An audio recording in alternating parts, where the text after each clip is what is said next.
talking to Dr. Joey Crawford. He is the head man at Amherst County High School.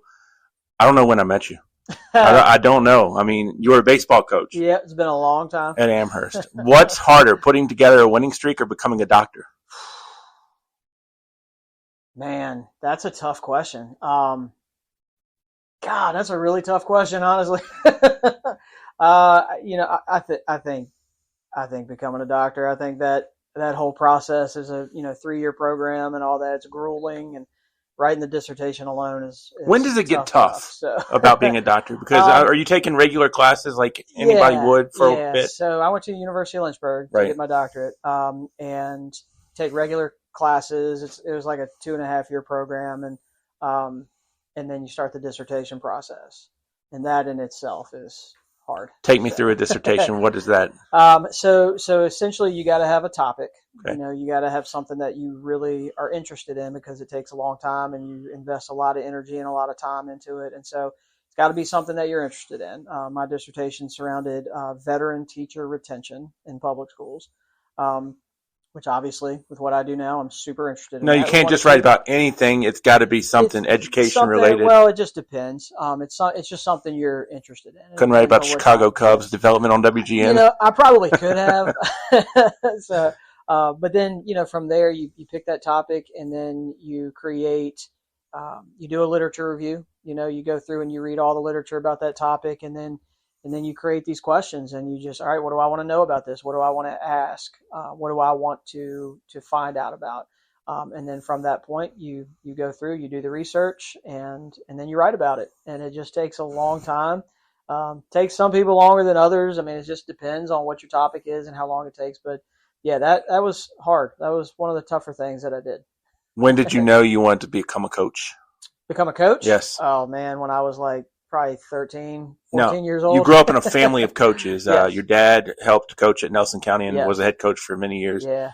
Your mom coached volleyball for many years at Nelson. Yeah. What made you get the bug? Yeah. Them, just being around them, man. I was so lucky growing up. I was at Nelson County High School my entire childhood.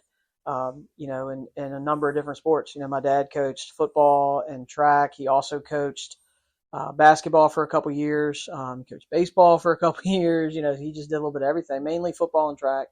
And being around that, and then being around my mom on the softball field and on the volleyball court, I saw how they interacted with kids, and I had some really great coaches growing up too, and see a lot of the similarities between how they interact with kids and the relationships that they're building with kids and all that. And I knew I wasn't going to be good enough to play after college. And so, and I kind of understood that going into college, that I still wanted to be a part of the game. I still wanted to be around baseball. I was fortunate when I got here, teaching and coaching at Amherst County High School, that Scott Abel was here, and he kind of pulled me along and got me into coaching football. And then obviously Cecil Phillips being around, I coached with him for 10 years, and those guys really kept me involved with football, and it just. What'd you learn from Scott? I probably learned more from Scott in a year of coaching than I really ever did playing. Just leadership alone, just being, his relationship building with the kids, with the staff. I mean, I just remember how close everybody was.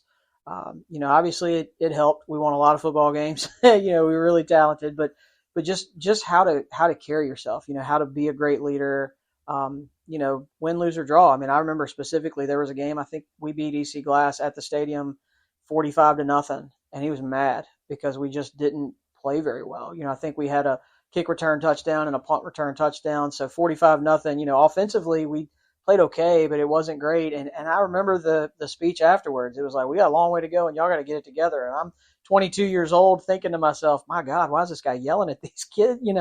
But he had a point, and he made the comment to me, and I'll never forget it, that it's not always about winning. It's about giving everything you got and how you perform, making sure you practice hard Monday through Thursday. I learned a lot from him. What did you learn from Cecil?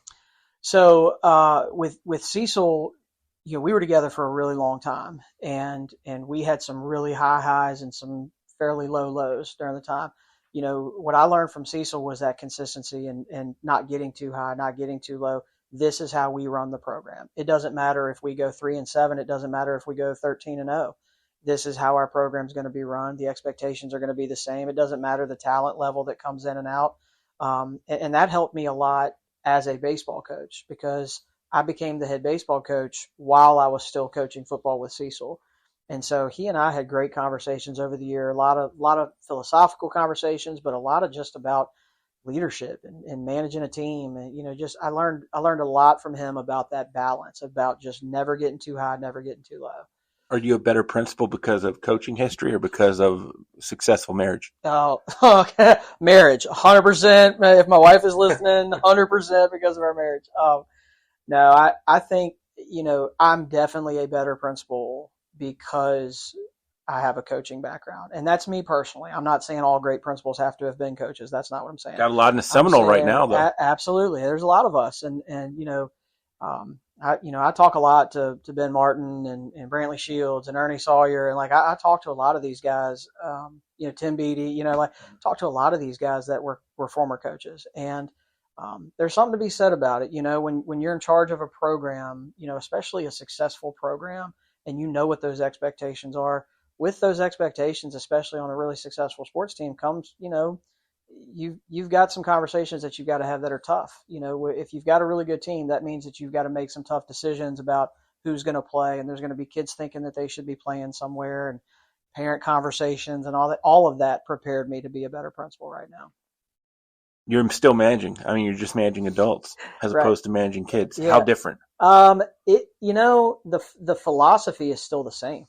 I love these kids. I've got 1,200 kids roughly, every year in this building, and I've got about 140 staff members. And I love them. I want them to succeed. If they're successful, then that means that I'm successful. We're successful. Same thing as a coach. If the 9 guys I put on the baseball field were successful, that made me look really good.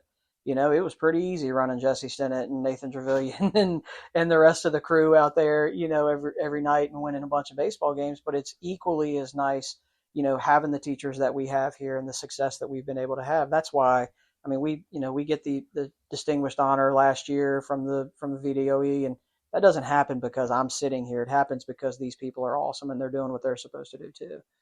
What'd you learn about coaching from Tim Crawford? Passion. I definitely got my dad's passion for the sport. He loved coaching. He loved football. He loved track. Just that passion for kids, for helping other kids. My dad, I don't think anybody would sit here and tell you that my dad was always, just calm, cool, and collected. That was not the case. I was on the sideline many a Friday nights at Nelson County High School where, flags were thrown and he didn't exactly agree with them. But I learned that passion, and that's why I'm as passionate about sports. And, obviously when I was coaching, I wanted to win, but at the same time, I wanted our kids to play well. I wanted our kids to learn, and I definitely got that from him. What about Vicki Crawford? You knew it was coming, didn't you? Yeah, I did. My mom was so unique, as a coach, because, there were a lot of times that I can remember her players just being around us when I was a kid at our house, or just the little moments like before volleyball games, having, she would go and buy a bunch of, lunch meat and sandwich stuff and everything and just sitting with them, and being around them. They really were family. My mom is, she is passionate as well. She's this She can get some fire. Yeah, her, man. No She's doubt. this little Italian lady from Jersey. And so if you cross her, that God help you. But she was so motherly to those kids. It wasn't, she wasn't just coach. She wasn't just PE teacher. She was a mother figure to so many of those kids. And she still talks to a lot of them. There's still a lot of those kids that she coached that are adults now that still talk to her. I love that. When did coaching change? Because I don't think nowadays somebody, and I say this with all due respect, couldn't coach like Tim or Vicki. Because if Tim or Vicki had fire, you can't have fire to a degree now. Yeah. What do you think is the biggest difference in coaching? I think you can to an extent, especially if you've established that trust and those relationships with kids. And, as now sitting here as a principal, obviously I've got great relationships with a lot of our coaches as well, here, and they know they can come talk to me about things. And, I think if you've established that trust in those relationships and people don't necessarily care if you've won 400 and whatever games my mom won. They do because it matters. You've been successful. They really only care about how you're going to treat their kid. And so I think you can have that passion. Things are definitely different now, and you have to coach kids a little differently. What do you mean? I mean, that old school kind of, I can remember coming through, even through middle school, playing high school sports. I can remember, coaches had really high expectations. And it was your job as a player to meet those expectations. And if you didn't, you just didn't play. And I think that those expectations have changed over time. I think that, I've heard stories of Jim Procopio and Randy Thomas and all the rest of them that coached here for a really long time. And, if your socks weren't a certain way, or if your pants weren't rolled up the certain height, or, if your shirt wasn't tucked in a certain way, then you just didn't play. Things like that don't really happen anymore. I don't think that the philosophy, that the theory has to change so much. You can still have high expectations. I just think I think it's received a little differently now with a new generation of student athlete and a new generation of parents. It's just different now than what it was. There are some people, I think, that coached back in the 80s and 90s that couldn't. It just wouldn't work. Yeah. It wouldn't work. Yeah. Could Tim Crawford and Vicki Crawford work today? I think for sure they could, because at their core, the only things they really cared about were the kids. Mm-hmm. And I think yes, they could. But a lot of great coaches could, and I think back to even the Scott Abels of the world, the Mickey Crouches, the people that have coached in this building, that you would kind of think, man, they wouldn't make it today. The very core of those people was helping those kids and being successful with those kids, making sure those kids were successful, not just on the football, baseball, basketball, volleyball team, whatever it was, but being successful after they leave.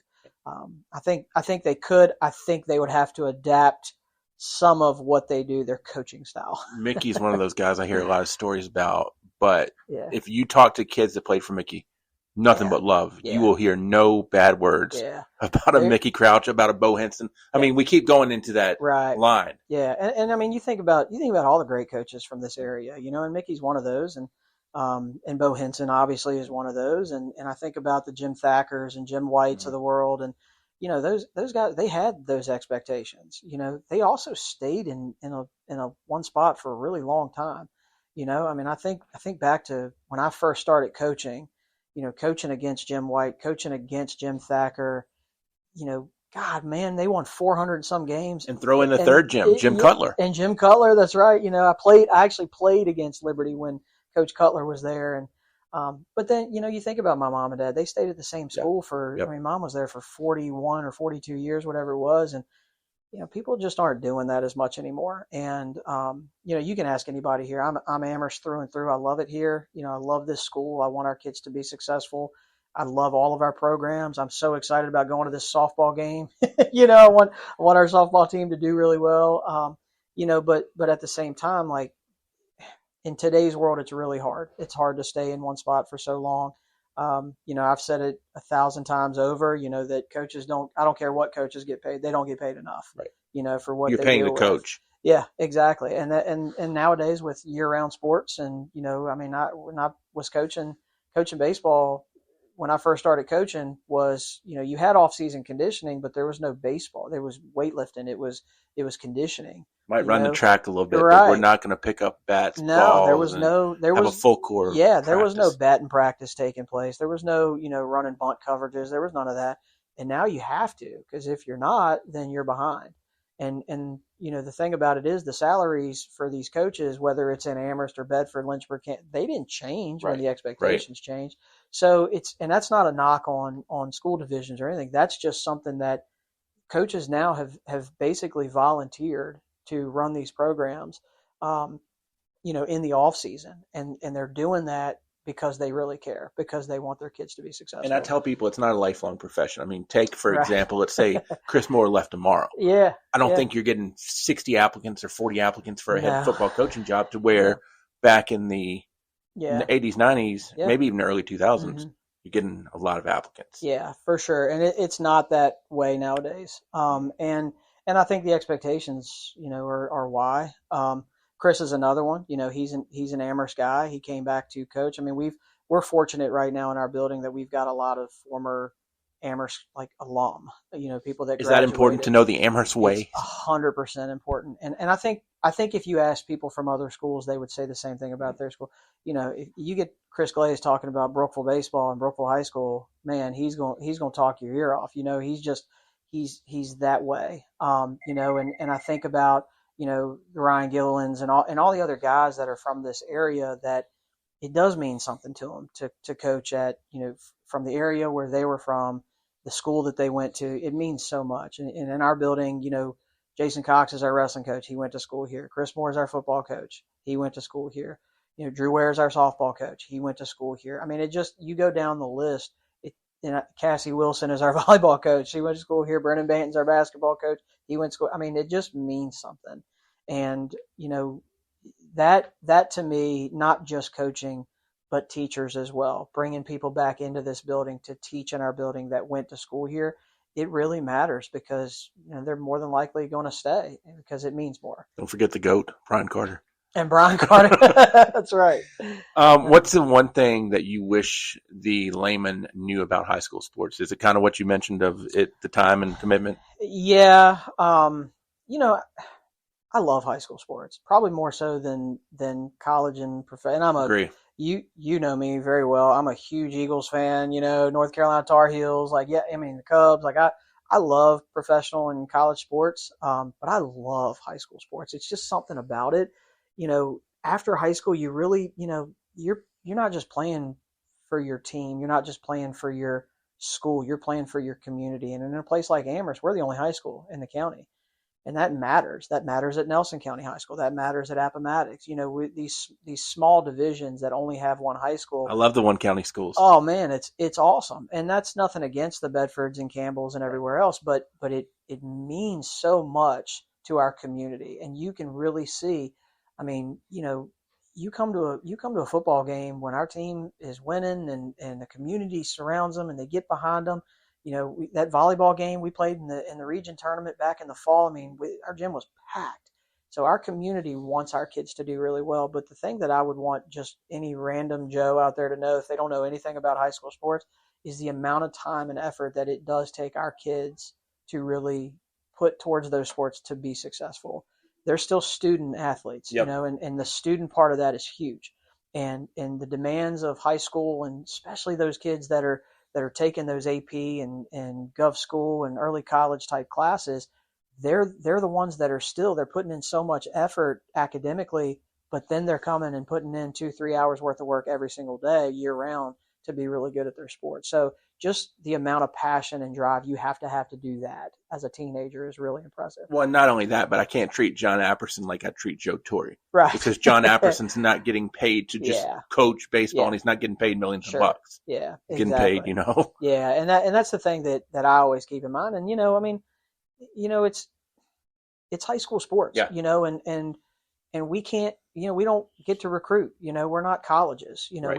we don't get to just go out in the area and just bring in whatever kids we want to bring in. We've got the kids that come to us in 9th grade every year, and we've got the 9th through 12th graders that we can pull from that are at Amherst County High School to be able to play these sports.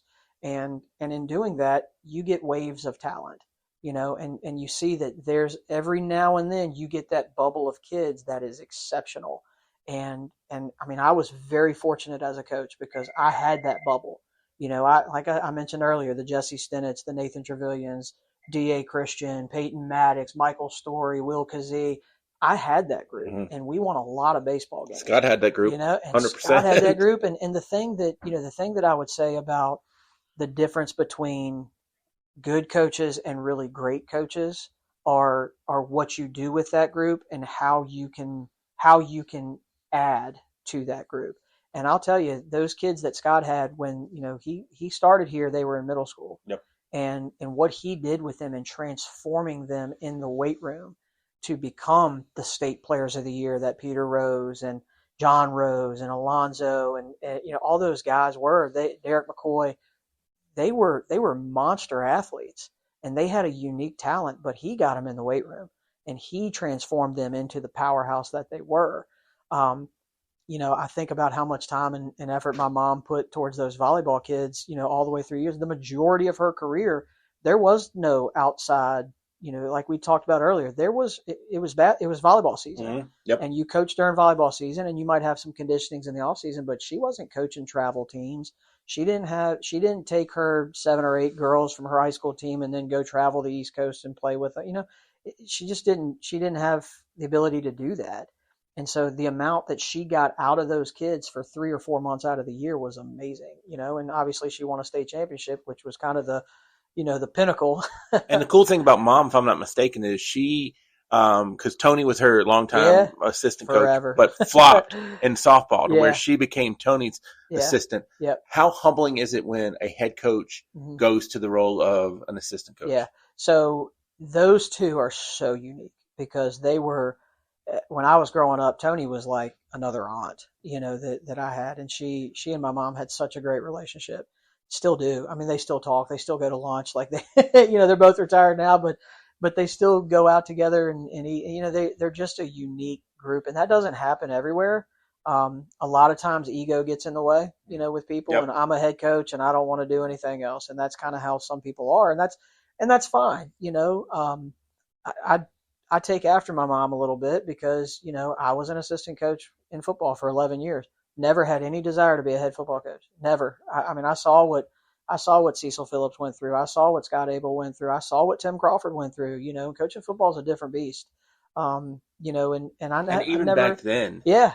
Back then, the expectations and, now it's a really different beast. Yeah, 100%. So I lived it. Cecil Phillips was a great friend of mine. We coached together for 10 years, but I was really happy to be an assistant coach with Cecil.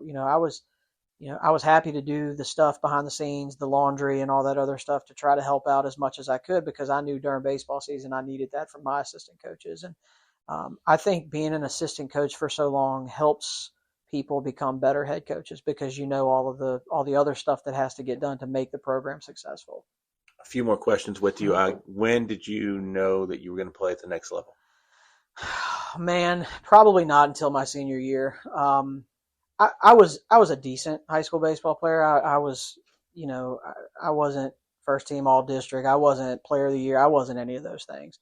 I was a great team player. And what I mean by that is, I batted ninth on a state championship team. Now of those 9 players, I think 8 of the 9 starters went on to play college baseball somewhere. So we were pretty good. But at the same time, my senior year was when I really decided, okay, I loved baseball no matter what. And I always knew kind of through high school that I wanted to come back and teach and coach. And, but I wanted to challenge myself. I wanted to go to college to play baseball. I wanted that experience. I was fortunate enough to go to Randolph-Macon College in Ashland, and Ray Hedrick came in after my freshman year and completely transformed the program. We went from being an okay, every now and then have good team program at Randolph-Macon to now they are consistently in the region tournament. They're consistently competing for ODAC championships. They're consistently, they've been to a couple World Series now. He completely transformed what our program was. And I learned so much from him in the 3 years that we had together, to the point where when I became a baseball coach, a lot of what I taught kids and a lot of how I ran the program was how he ran our college program. What was the one special thing he did that changed everything? I think the confidence that he gave us that, that here's the expectations. You guys can meet this bar. We've set the bar. You can get there. It was hard. That first year was hard, and I think about the amount of time in the off season that we spent in the old gym at Randolph-Macon, running around there and doing exercises and different, conditionings and all that stuff. And, I just think about the grueling practices that we had when it was 26 degrees in the middle of January out there on the field. I think about those things, but that's how a really good college program is run. And he knew that because he had experienced that.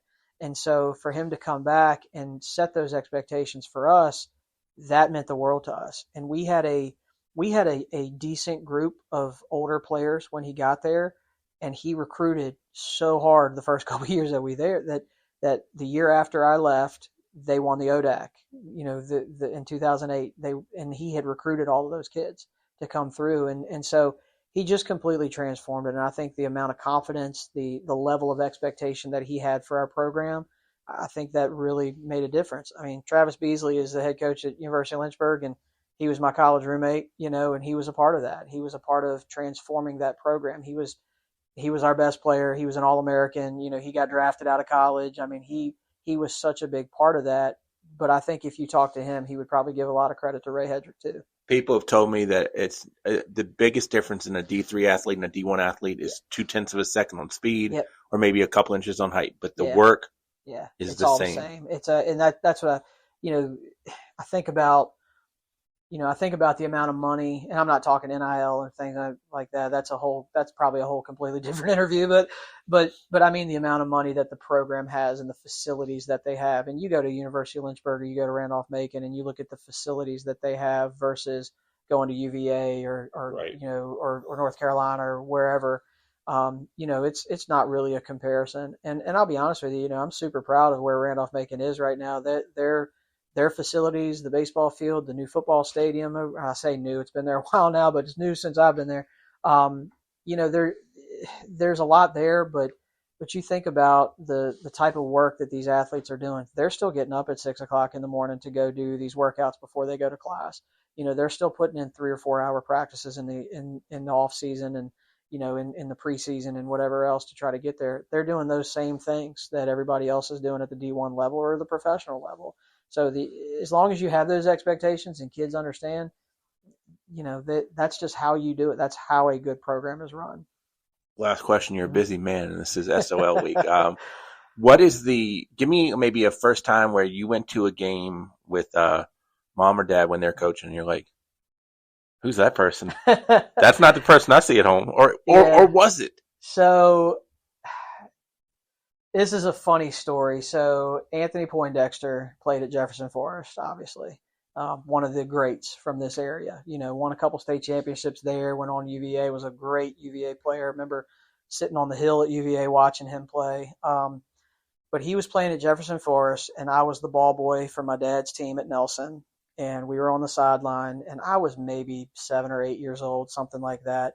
And the one thing my dad had always told me, being the ball boy on the sideline, was you have to pay attention. You've got to pay attention no matter what. Dad's an assistant for Billy. That's correct. Dad was an assistant coach at the time. Billy League was the head coach, longtime head coach at Nelson. And so Dad had always told me, you got to pay attention. Just pay attention to what's going on the field. Something happened, and I was not paying attention. And I was turned around looking at the stands or doing something. And Jamie Forrest, who played at Jefferson Forest as well, ran. I don't know if it was a pass play. I wasn't paying attention, obviously. But he came to our sideline and got tackled out of bounds, and I was right there, and he ran me over. And I'm laying on the ground, and I'm trying so hard not to cry because there's all these high school kids around, and I'm not trying to look like a sissy in front of all of them. And Anthony Poindexter came over and grabbed me by the shirt and picked me up and asked if I was okay, and I said I was. And they ran back onto the field, and my dad came over.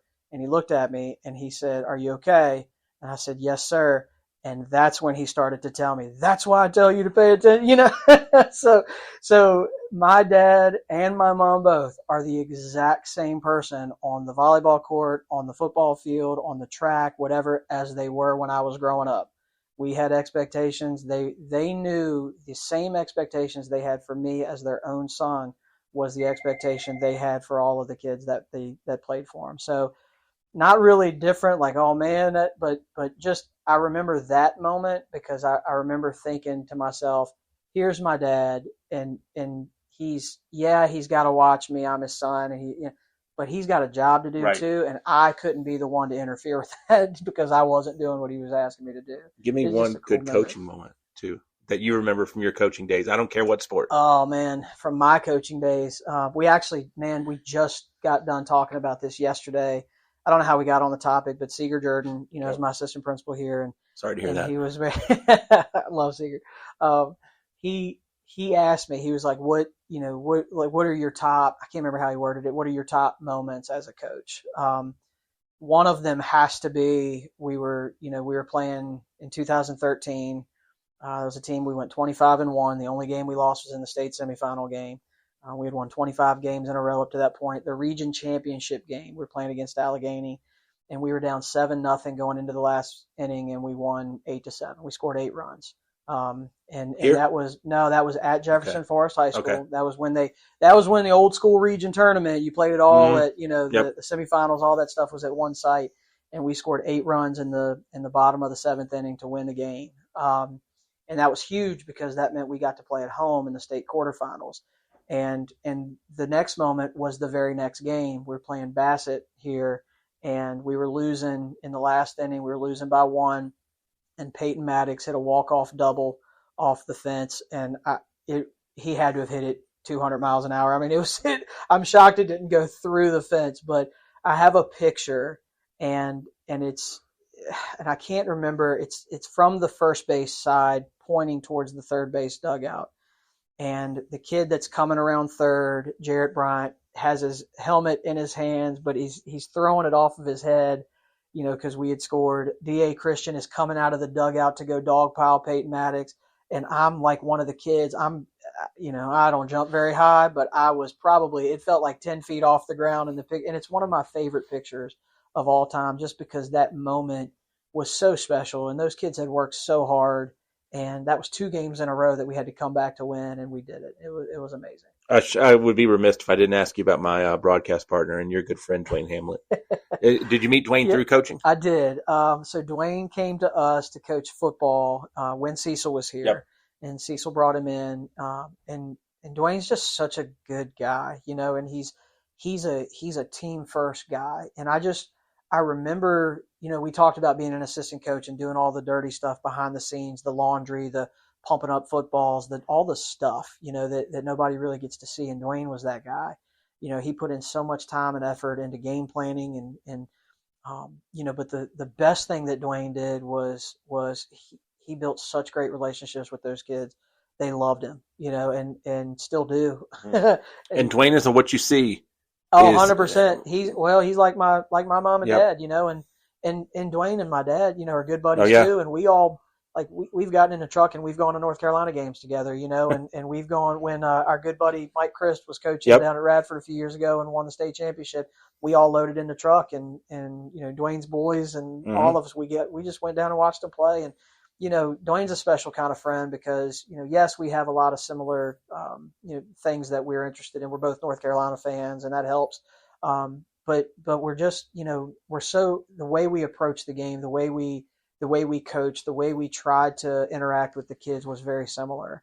And Dwayne was just such a good dude to have around, and I miss having him out here. I still get to talk to him quite a bit, though. We keep in touch with the Tar Heels, especially baseball season this year. And so many times when we see your dad at a Heritage game, I'm like, is that the original Coach Crawford? Yeah. So it's fun times for sure. Yeah, he and Dad. It's funny you say that. My dad. It doesn't matter what game's in town. If we're playing at home, if Amherst is playing at home, he's at least going to stop by for a half and see us. But it don't matter what kind of football game is going on. If it's Heritage or Glass playing at the stadium, he wants to go watch them. If Brookville and JF are in a big game at Brookville, he's going to go over there and watch them. He just loves high school football, and so that's just how he is.